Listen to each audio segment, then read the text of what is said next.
Hello. Magandang gabi.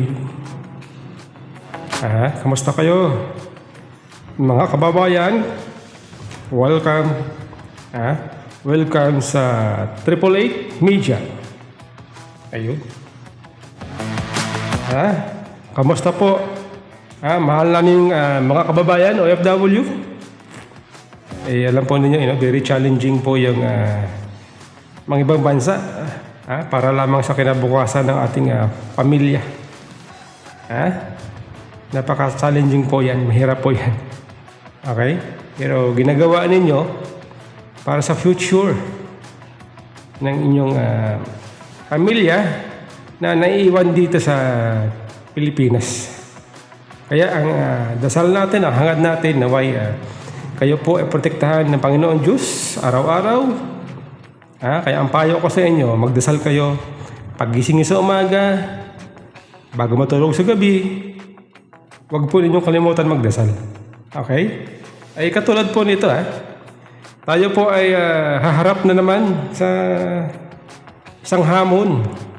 Hamon sa pagpili ng karapat-dapat maging lingkod bayan. Okay? Kaya ngayon pa lang, tayo po ay nagsusuri na tayo kung sino yung leader na karapat-dapat maglingkod, karapat-dapat mag-iluklok sa pwesto. Katulad nito, katatapos lamang ng filing ng COC. Okay? At doon sa pagpa-file ng COC, after nila mag-file, pupunta sa podium, magtatalumpati, mga senador, party list na tumatakbo. Yan po ay national. Okay? Ngayon, diyan po sa pamamagitan ng talumpati nila, nakikita natin kung sino yung may malinaw na vision. Nakikita natin kung sino yung may malinaw na plataforma. Okay? At nakikita din natin kung sino yung magulo. Yung walang paninindigan sa mga issue na kanilang mga sinasabi, kanilang binabanggit. Ngayon pa lang kitang-kita na po natin kung sino ang tao na may malinaw. Na pag sila'y nakaupo, ito ang kanilang gagawin. Okay? Alam nyo katulad dito, ako po ay medyo sumakit ang ulo, naguluhan.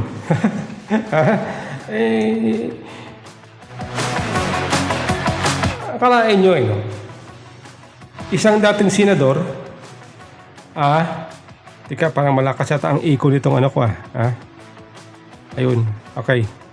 Isang dating senador na natalo noong nakaraang 2022 presidential election. Pero ngayon bumabalik. Siya po ay bumabalik, tatakbo bilang senador next year, 2025 election. Kaya ngayon pa lang, kailangan na nating malaman kung sinong malinaw na direksyon. Katulad dito, Manny Pacquiao. Ako po ay sumakit ang ulo sa kanyang mga pahayag. Kasi tinandaan natin yan noong 2022 election. Tinandaan natin ang kanyang mga binitawang salita laban sa kanyang mga katunggali. Lalo dito kay Bongbong Marcos na noong kalaban niya bilang Pangulo. Okay? Kaya ngayon, atin kikilatisin, busisiin, ang kanyang sinasabi. Noon at ngayon. Ito, pakinggan nyo ito, Ito, pakinggan nyo, Naniniwala ba kayo na sagkot sa korupsyon si Marcos? Para sa akin, ayon sa Supreme Court, bakit hindi ka maniniwala? Supreme Court. Wala na tayong gobyerno kung hindi ka maniniwala sa desisyon ng Supreme Court. Okay. Di ba? Oh. siguro, ano naman siguro ako noon, napakabubo ko naman siguro ng tao kung may desisyon ang Supreme Court tapos sabihin ko na hindi ako naniniwala. Okay. Yes, sir. Ito no? Yung sinasabi ni Manny Pacquiao na yan na there is a Supreme Court decision na laban dito kay BBM. Yung kaso na yan yan po ay desisyon na yan po ay may kinalaman dito sa tax evasion case laban dito kay Pangulong Marcos noong I think 1997 pa na-convict dyan si BBM at meron po yan Supreme Court decision.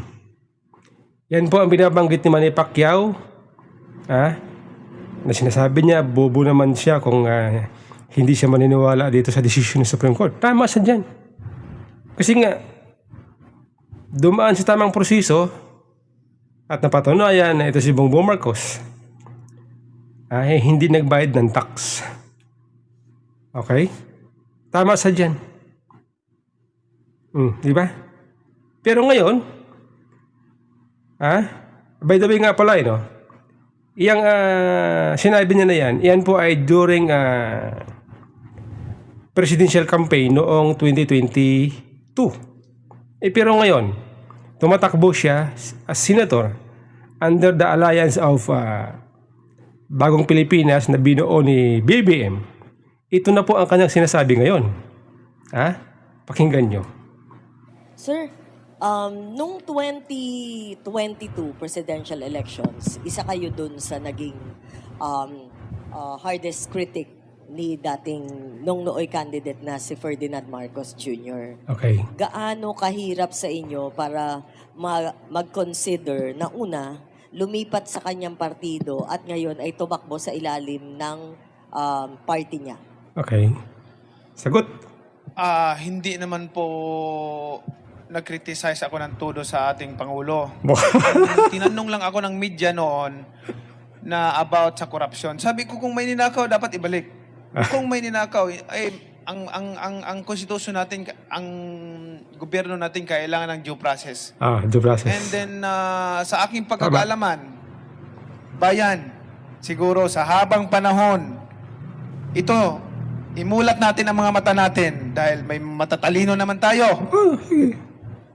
Tama. Imulat natin. Mulat na ako Lagi nating sinisisi ang pamilya Marcos pagdating sa korupsyon. Okay. Hindi ba natin nakikita na sa panahon ng Marcos, ang bansa natin number 1 sa ekonomiya? May kurap pang bansa na number 1 sa ekonomiya. Okay. Sige. In reality lang in reality lang. Okay. Tingnan nyo, iba na. Iba na kanyang pahayag. Tinanong sa dyan, isa sa critics noong 2022 presidential election. Okay?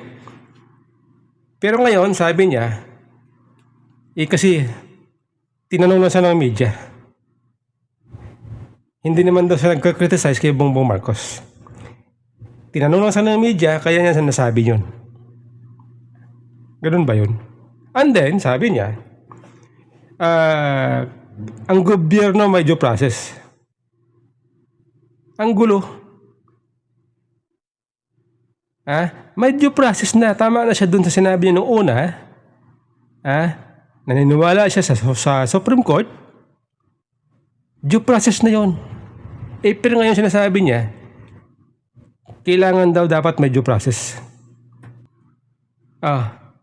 Ito sabi niya, dahil daw, bakit daw binabatikos itong administrasyon Marcos, BBM, na maraming corruption. Paano daw nasabi, na maraming corruption, number 1 daw, mataas na maganda daw ekonomiya ngayon.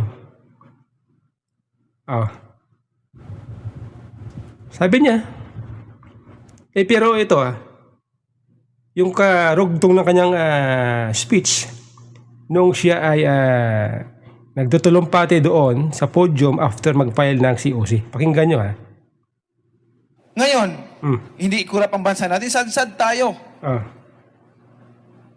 For how many decades, pabagsak ng pabagsak ang ekonomiya natin.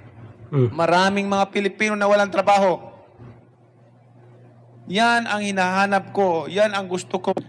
Ako po ay nag-file ng Certificate of Candidacy para tumakbo ulit ng Okay.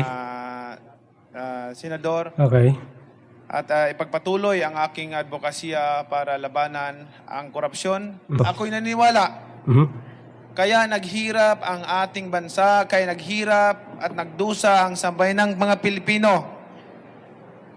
Maraming mga walang trabaho, bagsak ang ekonomiya natin dahil po yan sa korupsyon. Ang korupsyon talaga ang kanser ng ating bansa. Tingnan nyo. Tingnan nyo yung kanyang pahayag iba-iba. Sinasabi niya, maunlad naman daw eh. Pero ngayon sabi niya, tumatakbo siya bilang senador para ipagpatuloy ang kanyang advocacy, crusader, anti-corruption crusader. Dahil daw ay maraming Pilipino walang trabaho. Dahil sa corruption. Kita nyo? Napakagulo ng kanyang pahayag.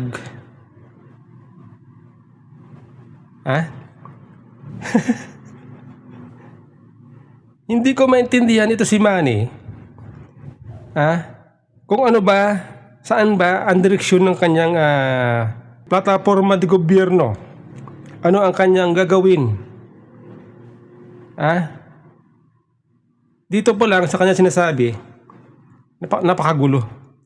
Malinaw na walang direksyon. Okay? Ngayon, sabi niya, wala daw korupsyon sa Marcos administration. Pero tatakbo siya para linisin ang gobyerno sa korupsyon. Tika muna. Ngayon, ganito. Dahil tumakbo ka under Marcos administration, paano mo ngayon linisin ang sinasabi mong korupsyon sa Marcos administration? Kasi magulo ka eh. Di ba? Kaya dito po, mga kababayan, kitang-kita natin na itong si Manny Pacquiao ay isang politiko na magulo ang takbo ng pag-iisip. Ang kanyang takbo ng isip, kanyang paninindigan, depende sa panahon. Depende sa kanyang pangangailangan. Makikita natin na si Manny Pacquiao ay isang politiko na kabilang na sa pagiging trapo, walang paninindigan, palingbing, oportunista.